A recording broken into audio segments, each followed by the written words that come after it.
ஆண்டவராகிய இயேசு கிறிஸ்துவின் அன்பின் நாமத்தில் உங்களுக்கு என்னுடைய அன்பின் வாழ்த்துக்களை நான் தெரிவித்துக் கொள்கிறேன். 29ஆம் சங்கீதத்திலே பாகம் 1 வெளியிட்ட பிறகு சிலர் போன் பண்ணி வாய்ஸ் மெசேஜ் மூலமாக 2ஆம் பாகம் எப்பொழுது வெளிவரும் என்று தங்கள் ஆர்வத்தை வெளிப்படுத்தி இருந்தார்கள். ஆர்வத்தோடு இந்த செய்தியை கேட்கிற எல்லா பிள்ளைகளுக்காய் கர்த்தரை துதிக்கிறேன். நீங்கள் அநேகருக்கு இதை நீங்கள் அறிமுகப்படுத்தி கொடுக்கும்படிக்கு நான் பட்சமாய் கேட்டுக்கொள்கிறேன். 2ஆம் பாகத்தில் நாம் பார்க்கக்கூடிய காரியம் என்னவென்றால், தாவீது ராஜா 29ஆம் சங்கீதத்தை எழுதிய பிறகு 111 வருஷங்களுக்கு பிறகு இந்த யூதேயாவின் தென் வனாந்தரத்தில் ஒரு சம்பவம் நடந்தது. 111 ஆண்டுகள் கழித்து எலியா என்கிற தீர்க்கதரிசிக்கு நடந்ததை நான் வாசிக்கின்றேன். 1 ராஜாக்கள் 19ஆம் அதிகாரத்தை நாம் பார்க்கும் பொழுது 1 ராஜாக்கள் 19ஆம் அதிகாரத்திலே 3ஆம் வசனம் சொல்லுகிறது, அது அவனுக்கு தெரிந்த பொழுது, அதாவது யேசபேலுடைய வார்த்தைகள் எலியா தீர்க்கதரிசிக்கு தெரிந்த பொழுது, அவன் எழுந்து தன் பிராணனை காக்க யூதாவை சேர்ந்த பெயர்செபாவுக்கு புறப்பட்டு போய் தன் வேலைக்காரனை அங்கே நிறுத்தி விட்டான். அவன் வனாந்தரத்தில் ஒரு நாள் பிரயாணம் பண்ணி போய் ஒரு சூரிய செடியின் கீழ் உட்கார்ந்து தான் சாக வேண்டும் என்று கோரி, போதும் கர்த்தாவே, என் ஆத்துமாவை எடுத்துக்கொள்ளும், நான் என் பிதாக்களை பார்க்கிலும் நல்லவன் அல்ல என்று சொல்லி ஒரு சோர்வு எலியாவுக்கு ஏற்படுகிறது. யேசபேல் ஏற்படுத்துகிற மிரட்டலான வார்த்தைகள் அவனை அதிகமாக விசனப்படுத்தியது. போதும் கர்த்தாவே, நான் உயிரோடு இருப்பது தேவைதானா என்கிற ஒரு சோர்வோடு கூட காணப்பட்ட எலியா ஒரு இடத்துல போய் சூரிய செடி கீழே வனாந்தரத்தில் போய் படுத்துக் கொள்ளுகின்றார். அது மட்டுமல்ல, அதே அதிகாரத்திலே 6ஆம் வசனத்திலிருந்து 8ஆம் வசனம் வரைக்கும் வாசிக்கும் பொழுது, கர்த்தருடைய தூதன் அங்கு அப்பத்தை கொண்டு வந்து வைக்கிறதையும் தண்ணீர் இருப்பதையும், இந்த அப்பம் தண்ணீரை அவர் சாப்பிடுகிறார். அந்த 2 அப்பங்களை தண்ணீரை சாப்பிட்ட பிறகு அவர் புறப்படுகின்றார். புறப்பட்டு ஏறத்தாழ 270 கிலோமீட்டர் பயணம் பண்ணி அங்கு சொல்லப்படுகிறது 8ஆம் வசனத்திலே, ஓரேப் என்னும் தேவனுடைய பர்வதம் மட்டும் நடந்து போனான். 40 நாள் இரவு பகல் நடக்கின்றான். சோர்ந்து போன அவரை கர்த்தர் தாமே பலப்படுத்துவதற்கு சித்தம் கொண்டார்.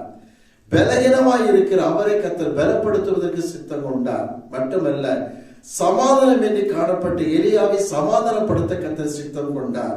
வனாந்தரத்தில் நடந்த நிகழ்ச்சி என்ன? 1 ராஜாக்கள் 19ஆம் அதிகாரத்திலே பாருங்கள், வசனம் 11 சொல்லுகிறது, அப்பொழுது அவர், நீ வெளியே வந்து கர்த்தருக்கு பர்வதத்துக்கு முன்பாக நில் என்றார். அப்பொழுது இதோ கர்த்தர் கடந்து போனார். கர்த்தருக்கு முன்பாக பர்வதங்களை பிளக்கிறதும் மலைகளை உடைக்கிறதுமான பலத்த பெருங்காற்று உண்டாயிற்று. பாருங்க, அதே வனாந்தர பகுதியில தாவீது சொன்னாரே, அதற்கு பிறகு 111 ஆண்டுகளுக்கு பிறகு கர்த்தருடைய சத்தம் போல காணப்படவில்லை, பெரும் காற்றை கர்த்தர் உண்டாக்குகிறார்.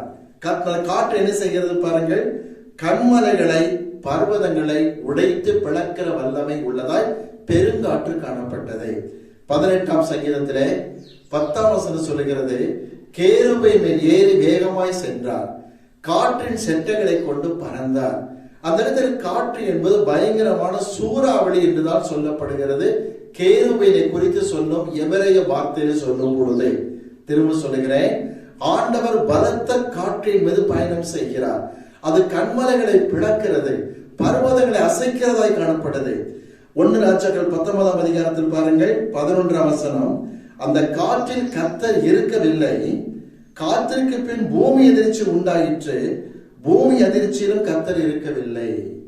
காற்றின் மீது பயணம் செய்கிறவராக 18ஆம் சங்கீதத்தில் பார்க்கிறோம். 10ஆம் வசனத்திலே அந்த காற்றுக்கு பிறகு, கண்மலைகளை பர்வதங்களை அசைக்கிற காற்றுக்கு பிறகு பூமி எதிர்ச்சி ஏற்படுகிறது. காதேஸ் வனாந்தரத்திலே அடிக்கடி வனாந்தரத்தில் அதிர்வு ஏற்படும் என்று பார்த்தோம், பூமி எதிர்ச்சி. அப்புறம் பாருங்க 12ஆம் வசனம், பூமி எதிர்ச்சிக்கு பின் அக்கினி உண்டாயிற்று, அக்கினியிலும் கர்த்தர் இருக்கவில்லை, அக்கினிக்கு பின் அமர்ந்த மெல்லிய சத்தம் உண்டாயிற்று. ஆண்டவர் இவைகளை ஏற்படுத்துகிறார். கர்த்தர் இருக்கவில்லை என்கிற அந்த பதங்கள் பொருள் என்ன தெரியுமா? காற்றிலோ பூமி எதிர்ச்சியிலோ கர்த்தர் இருக்கவில்லை என்றால் கர்த்தருடைய செய்தி இருக்கவில்லை என்பது பொருள். இப்பொழுது ஆண்டவர் மெல்லிய சத்தத்தை கொடுத்து எலியாவுக்கு எப்படி சமாதானம் சொல்லுகிறார் என்று பார்க்கலாம். 18ஆம் வசனம் பாருங்கள், ஆனாலும் பாகாலுக்கு முடங்காதிருக்கிற முழங்கால்களையும் அவனை முத்தம் செய்யாதிருக்கிற வாய்களையும் உடைய 7000 பேரை இஸ்ரவேலிலே மீதியாக வைத்திருக்கிறேன் என்றார். நான் ஒருவன் மாத்திரம்தான் என்று அழுதார் அந்த இடத்துல எலியா. ஆனால் ஆண்டவர் சமாதானப்படுத்துகிறார். இன்னும் 7000 பேர் இருக்கிறார்கள் தனக்காக என்று கர்த்தர் சொல்லுகின்றார். திரும்ப சொல்லுகிறேன், சோர்ந்து போகிறவனுக்கு பலன் கொடுக்கிறார், சத்துவம் மற்றவனுக்கு சத்துவத்தை பெருக பண்ணுகிறார். இங்க ஆண்டவர் எலியா தீர்க்கதரிசிக்கு தம்முடைய இப்படிப்பட்ட செயல்பாடுகளினாலே பலனையும் கொடுக்கிறார், அப்பமும் தண்ணீரும் கொடுத்து சமாதானத்தை கொடுக்கின்றார். எலியா தொடர்ந்து கர்த்தருடைய ஊழியத்தை செய்கிறதை பின்வருகிற வசனத்தில் வாசிக்கின்றோம். அன்பான பிள்ளைகளே, கர்த்தர் தம்முடைய ஜனத்துக்கு பலன் தருவார். கர்த்தர் தம்முடைய ஜனத்துக்கு சமாதானம் அருளி அவர்களை ஆசீர்வதிப்பார். ஒரு முக்கியமான காரியம் 68ஆம் சங்கீதத்திலே 35ஆம் வசனம் என்று எடுத்துக்கொண்டால், இங்கு தாவீது தன்னுடைய ஆட்சியின் ஆரம்பத்திலே எழுதிய ஒரு அருமையான வார்த்தை.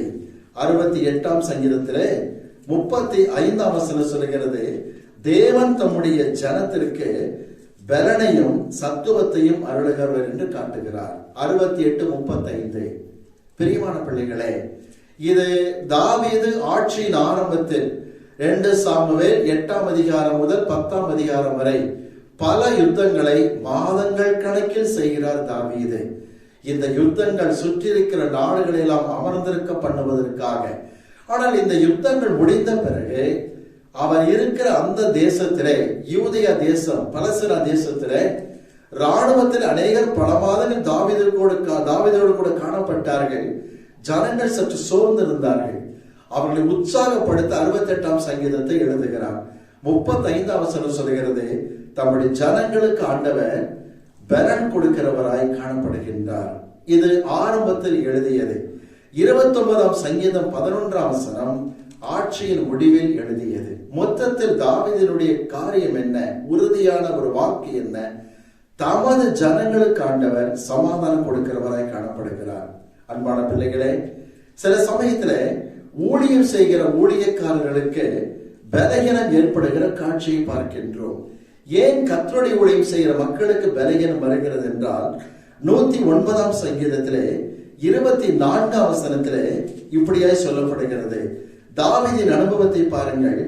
சவுலை குறித்து பாரப்பட்டு தன்னை வேதனைப்படுத்துகிற சவுல் குடும்பத்திற்காக அழுது ஜெபித்த பொழுது உபவாசம் எடுத்து தாவீது ஜெபிக்கிறார். 109ஆம் சங்கீதம் 24ஆம் வசனம், உபவாசத்தினால் என் முழங்கால்கள் தளர்ச்சி அடைகிறது, என் மாம்சம் புஷ்டியற்று உலர்ந்து போகிறது.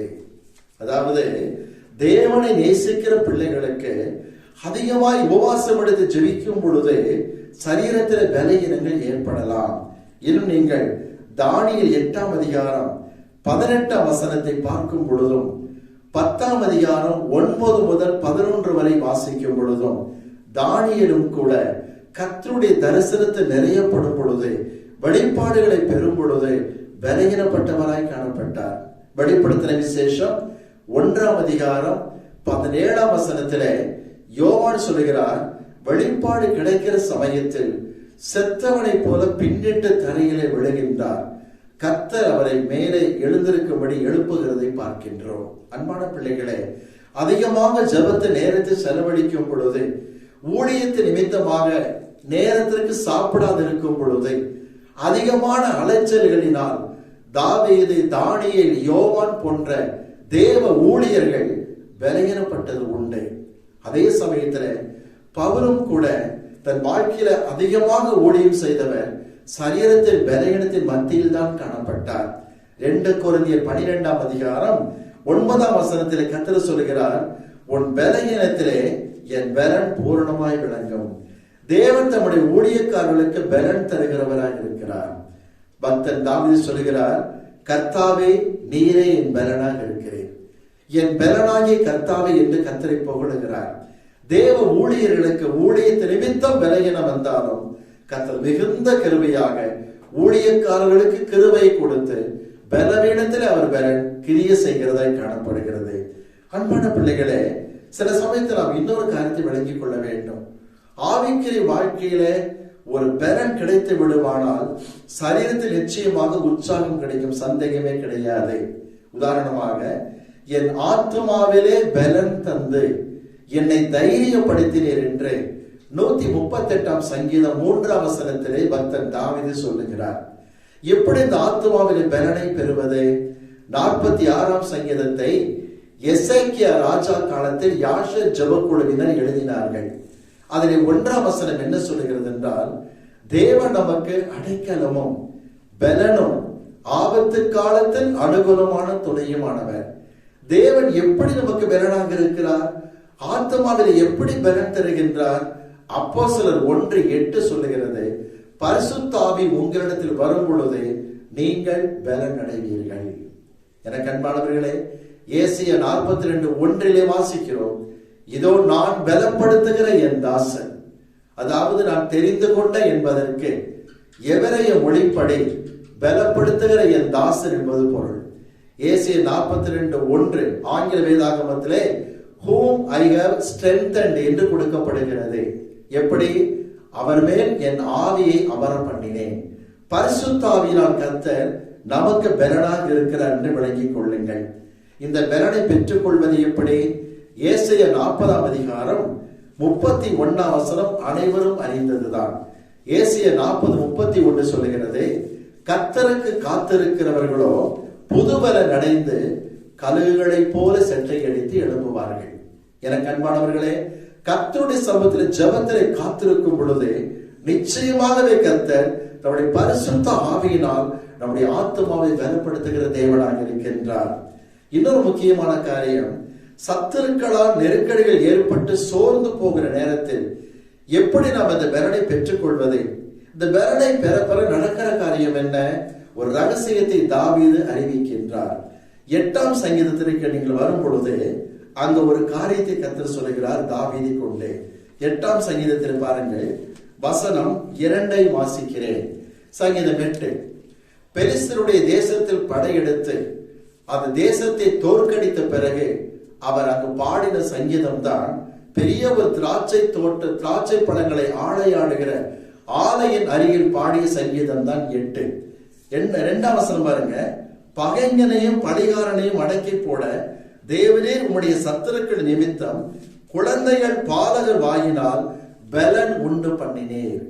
பலன் என்கிற வார்த்தை சரியான மொழிபெயர்ப்பிலே துதி என்றுதான் வர வேண்டும். திரும்ப சொல்கிறேன், பலன் என்கிற அந்த வார்த்தையானது சரியான மொழிபெயர்ப்பிலே துதி என்றுதான் வர வேண்டும். தேவனுடைய சமூகத்திலே துதிக்க துதிக்க துதிக்க எதிரிகள் ஒடுக்கப்பட்டு போவது உண்மை. பகைஞன் பழிகாரனை அடக்கி ஒடுக்க என் வாயிலை கர்த்தர் பலன், அதாவது துதியை உண்டு பண்ணுகிற தேவன். வாசிக்கலாமா? இந்த வார்த்தை இயேசு கிறிஸ்து எப்படி எடுத்து காட்டுகிறார்? மத்தேயு சுவிசேஷம் 21 அதிகாரம் பாருங்கள். மத்தேயு சுவிசேஷம் 21 அதிகாரம் வசனம் 16 வாசிக்கிறேன். மத்தேயு 21:16, அவரை நோக்கி இவர்கள் சொல்லுகிறதை கேட்கிறீரோ என்றார்கள். அதற்கு இயேசு, ஆம் கேட்கிறேன். குழந்தைகளுடைய வாயினாலும் பாலகர் வாயினாலும் துதி உண்டாகும்படி செய்தீர் என்பதை நீங்கள் ஒரு கால் வாசிக்கவில்லையா? துதி. ஆக அர்த்தம் என்ன? என் வாயிலை துதிக்க துதிக்க துதிக்க அது எனக்கு பலனாக இருக்கிறது. இதன் விளைவினை தெரியுமா? சத்துருக்கள் ஒடுக்கப்படுவார்கள். ஒரு காரியம் வழங்கிக் கொள்ளுங்கள், ஒவ்வொரு வருஷம் பிறக்கும் பொழுதும், உதாரணமாக 2022 பாதி வருஷத்தை கடந்து விட்டோம். ஒன்று அறிந்து கொள்ளுங்கள், 2023 துவங்கும் பொழுது, அந்த புதிய வருஷத்திலே கர்த்தரை ஸ்தோத்திரிக்கும் பொழுது, 2022 என்னை ஒடுக்கியவர்கள், என்னை வேதனைப்படுத்தியவர்கள், என்னை நிந்தித்தவர்கள், என்னை அசிங்கமாக பேசி எல்லாருக்காக உமக்கு ஸ்தோத்திரம் ஸ்தோத்திரம் என்று சொல்லி பாருங்கள், புதிய பலன் கிடைக்கும்.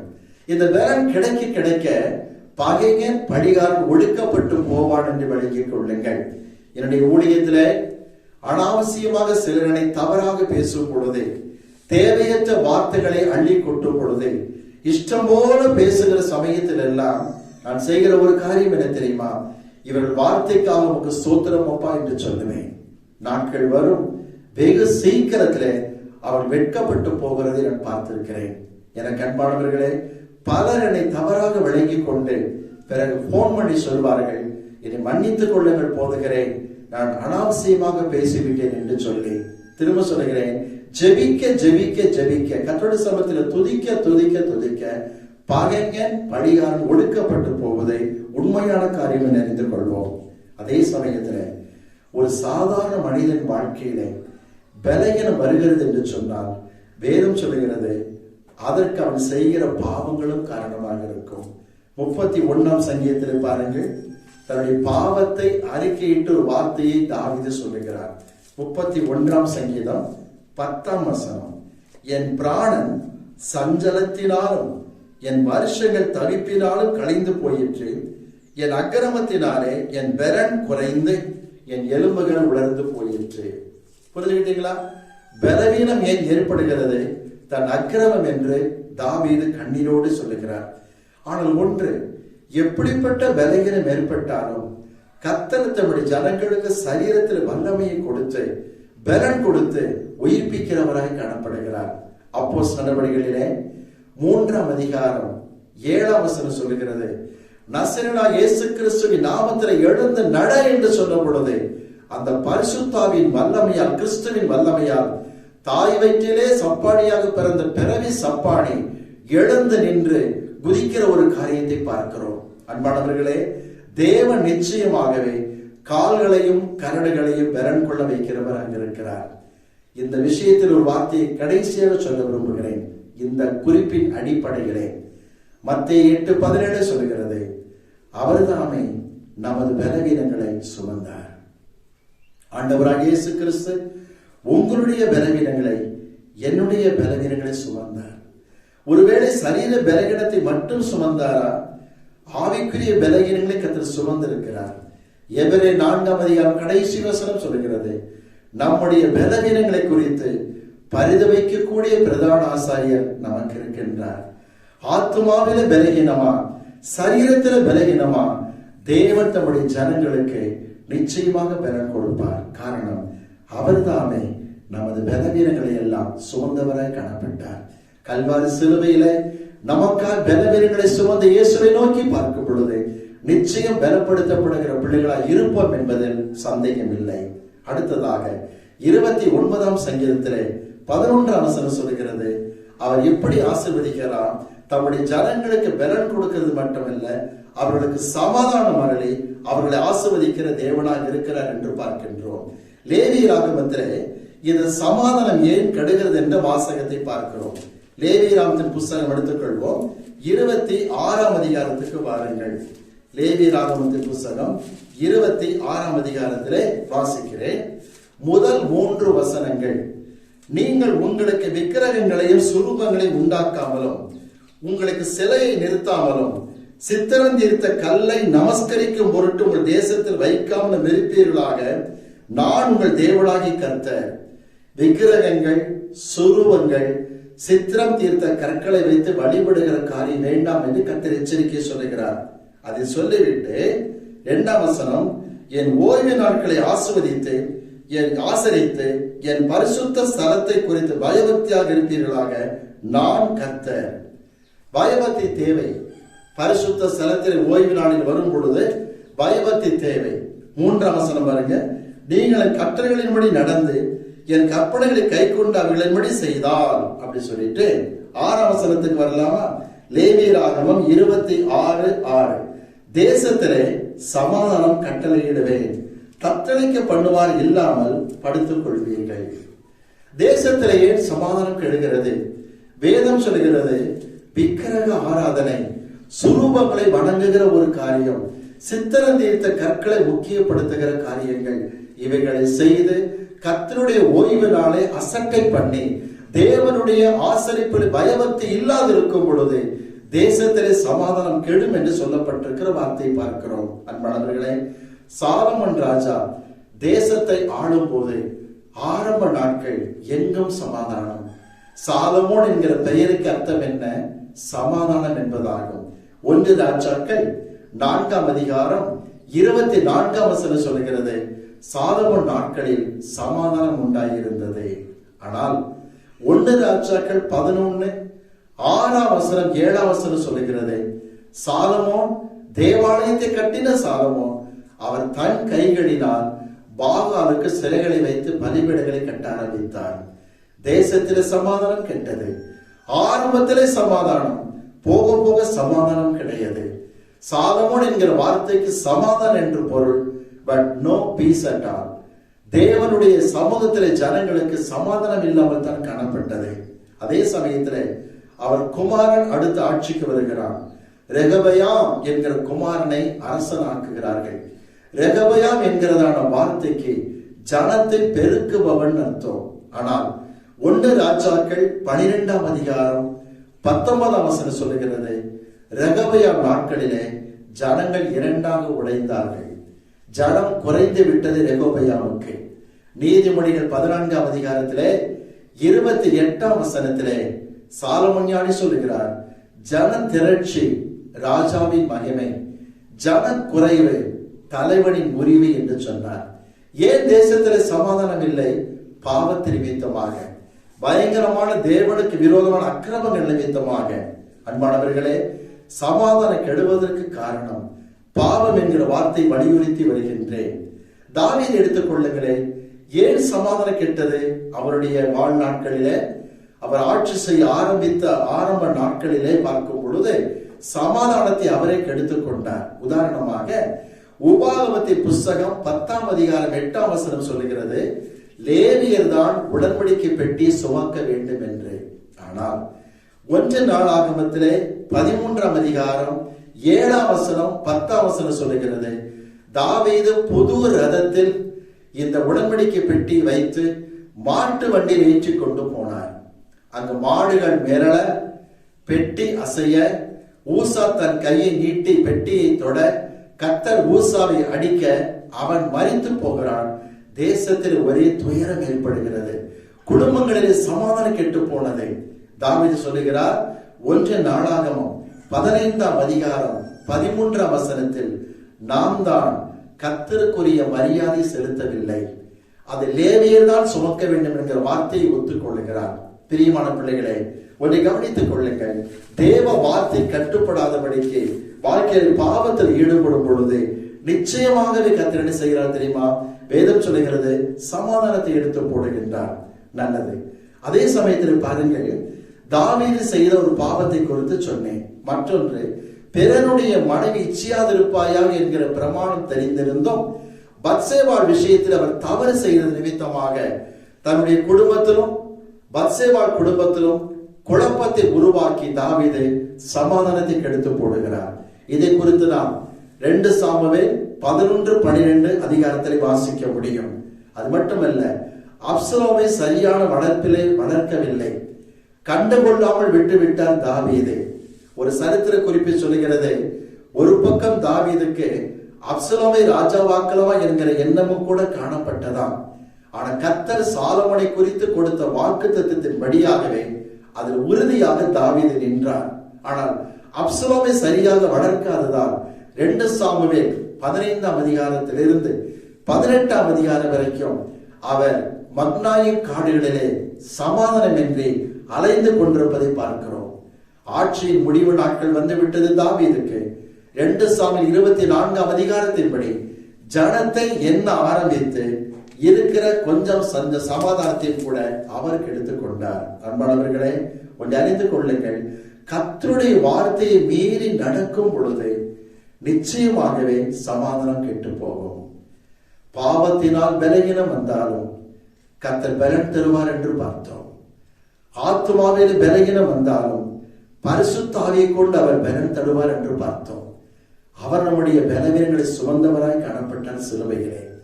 அதே கர்த்தருடைய வார்த்தை சொல்லுகிறது, ஏசாயா 53:5ஆம் வசனத்தில், நமக்கு சமாதானத்தை உண்டு பண்ணும் ஆக்கினை அவர் மேல் வந்தது. ஒருவேளை எது நிமித்தம் சமாதானம் கெட்டு போயிருந்தாலும் வேதம் சொல்கிற வார்த்தையை பாருங்கள், பாவத்து நிமித்தம் சமாதானம் கெட்டு போயிருந்தாலும் இந்த சமாதானத்தை மறுபடியும் தருவதற்காகத்தான் நமக்கு சமாதானத்தை உண்டு பண்ணுகிற ஆக்கினை கிறிஸ்துவின் மேல் வந்தது என்று வேதம் சொல்லுகிறது. 119ஆம் சங்கீதத்திலே 165ஆம் வசனத்திலே எஸ்ரா என்கிற வேதப்பாரன் இப்படி பாடுகிறார். என்ன தெரியுமா? உம்முடைய வேதத்தை நேசிப்பவர்களுக்கு மிகுந்த சமாதானம் உண்டு என்று சொல்லுகிறார். உண்மைதான். கர்த்தருடைய வேதத்தை யார் நேசிக்கிறார்களோ அவர்களுக்கு மிகுந்த சமாதானம் உண்டு. ஏன் இந்த சமாதானம் கிடைக்கிறது என்று சொன்னால், வேதம் சொல்லுகிறது, ஒரு நேசித்து வாசிப்பானால் சந்தேகமில்லை, வசனங்களை இருதயத்தில் பதித்துக் கொள்ளுகிறவனாய் இருப்பான். யூடியூப் வாயிலாகவும் அல்லது நான் பிரசங்கம் பண்ணும் பொழுது நேரிலோ அல்லது வேத பாடம் நடக்கக்கூடிய வகுப்புகளிலோ அமர்ந்து சத்தியத்தை கேட்கிற அநேகர் சொல்லுகிறதை கேட்டிருக்கிறேன். அன்றைக்கு சொன்ன வார்த்தை மனதில் பதிந்து விட்டதையா, எப்போதும் கர்த்தர் ஞாபகப்படுத்துகிறார் என்று சொல்வார்கள். ஏன் தெரியுமா? நேசித்து வார்த்தையை தியானிக்கும் பொழுது அது இருதயத்தில் பதியும். ஏன் அவளுக்கு சமாதானம் உண்டு?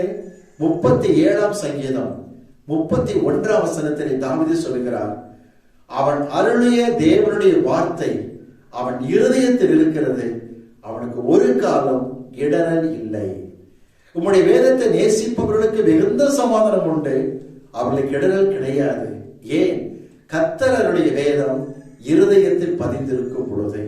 எனக்கு அன்பானவர்களே, வேதத்தை நேசித்து தியானித்து வாசித்து அதை மனதில் பதிக்கும் பொழுதும் சமாதானம் தருகிறார்.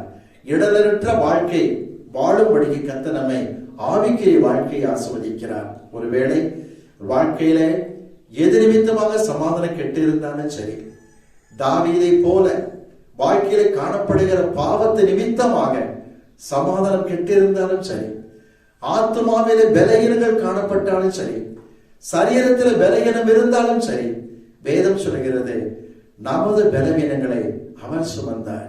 அது மட்டுமல்ல, நமக்கு சமாதானத்தை உண்டு பண்ணும் ஆக்கினை அவர் மேல் வந்தது. கர்த்தர் தம்முடைய ஜனத்துக்கு பலன் கொடுப்பார், தம்முடைய ஜனத்துக்கு சமாதானம் அருளி அவர்களை ஆசீர்வதிப்பார். ஜெபிக்கலாம். ஆண்டு சமூகத்திலே பரிசுத்தம் உள்ள பிதாவே, இந்த அருமையான வேலைக்காக உமக்கு நன்றி. நாங்கள் பகிர்ந்து கொண்ட வார்த்தைகளுக்காக உமக்கு கோடாகோடி ஸ்தோத்திரம் அப்பா. எத்தனை பேர் ஆண்டவரே சரீரத்தில் பலகீனத்தோடு காணப்படுகிறார்களோ, தாங்கள் செய்த பாவத்தின் நிமித்தமாக பலகீனம் இருக்கலாம், அல்லது பொதுவாக இயற்கையாக பலகீனங்கள் காணப்படலாம். எதுவாக இருந்தாலும் அந்த சப்பானின் கால்களும் கரடுகளும் பலன் கொண்டது போல கர்த்தருடைய வல்லமை சரீரத்தில் இறங்கி என்ன பலகீனம் காணப்பட்டாலும் பிள்ளைகளை பலகீனத்திலிருந்து வெளியே கொண்டு வரும் அப்பா. ஆத்மாவிலே பலகீனப்பட்டு சோர்ந்து போன மக்களுக்கு, இஸ்ரவேல் ஜனங்களை போல, தாவீதை போல, எலியா தீர்க்கதரிசியை போல, போதும் கர்த்தாவே என்று கதறுகிற பிள்ளைகளுக்கு தேவனே ஆத்மாவிலே சமாதானம் தாரும், ஆத்மாவிலே பலன் தந்து என்னை தைரியப்படுத்துற கர்த்தர் என்று தாவீது சொன்னது போல இந்த நேரத்தில் கர்த்தாவே ஆத்மாவிலே பலன் தருவீராக, சரீரத்தில் பலன் தருவீராக. ஆண்டவரே, எங்களுக்காக பலவீனங்களை சுமந்ததற்காய் ஸ்தோத்திரம். உம்முடைய வல்லமை மீது இறங்கி எல்லா சரீர பலவீனத்தையும் எதுவாக இருந்தாலும் சரி கர்த்தர் வெளியே கொண்டு வரும்படிக்கு நாங்கள் ஜெபிக்கிறோம். சரீரத்தை வாட்டி வதைக்கிற வியாதியின் கூறுகள் எதுவாக இருந்தாலும் சரி, இயேசு கிறிஸ்துவின் நாமத்தில் நான் ஜெபிக்கிறேன், அந்த பலவீனத்தை கர்த்தர் வெளியே கொண்டு வருவீராக. உலர்ந்த எலும்புகள் கர்த்தருடைய வல்லமை இறங்கும் பொழுது சேனையாக உருப்பெற்று எழுவது உமக்கு சாதாரண காரியம் என்று சொன்னார். பிள்ளைகள் வியாதி எடுத்து போடுவது கர்த்தருக்கு சாதாரண காரியம் அப்பா. பவுல் வாழ்க்கையில கிருபை போதுமானதாக இருந்தது போல ஒவ்வொரு விசுவாசி வாழ்க்கையிலும், எந்தெந்த ஊழியக்கார வாழ்க்கையிலே கர்த்தர் கிருபையை கொடுத்திருக்கிறீரோ தொடர்ந்து உற்சாகப்படுத்தும், தெய்வீக நாமத்தை மகிமைப்படுத்தும். அவர்களும் சொல்லட்டும், என்னை பலப்படுத்துகிற கிறிஸ்துவினால் எல்லாவற்றையும் செய்வேன் என்று பவுலை போல முழங்கட்டும் அப்பா. யாருடைய வாழ்க்கையிலே சமாதானம் கெட்டு இருக்கிறதோ கண்ணோக்கி பாரும். ஐயோ, நான் செய்த பாவத்து நிமித்தமாக, என் வாழ்க்கையில காணப்பட்ட மீறுதல் நிமித்தமாக சமாதானம் இல்லை என்று கதறுகிற மக்களுக்கு இரக்கம் செய்யும் அப்பா, இரக்கம் செய்யும். பாவங்களை மன்னியும் அப்பா, அறிக்கையிடுகிற எல்லா பாவங்களை மன்னியும். எங்களுக்கு சமாதானத்தை உண்டு பண்ணுகிற ஆக்கினை உண்மையில் வந்ததப்பா, தயவாக மனதுருகும் அப்பா. பிள்ளைகளுக்காக ஆண்டவரை இரக்கம் செய்வீராக. பாவங்களை மன்னித்து சமாதானத்தை தாரும். தெய்வீக கிருபைக்குள் மறைத்துக் கொள்ளும். இந்த சத்தியத்தை கேட்டுக்கொண்டிருக்கிற ஒவ்வொரு பிள்ளைகளோட கிருபை இருக்கட்டும். இவர்கள் அனைவருக்கும் கர்த்தர் பலனை தாரும், சமாதானத்தை தந்தருளை ஆசீர்வாதத்தால் நிரப்பும். இயேசுவின் நாமத்தில் பிதாவே.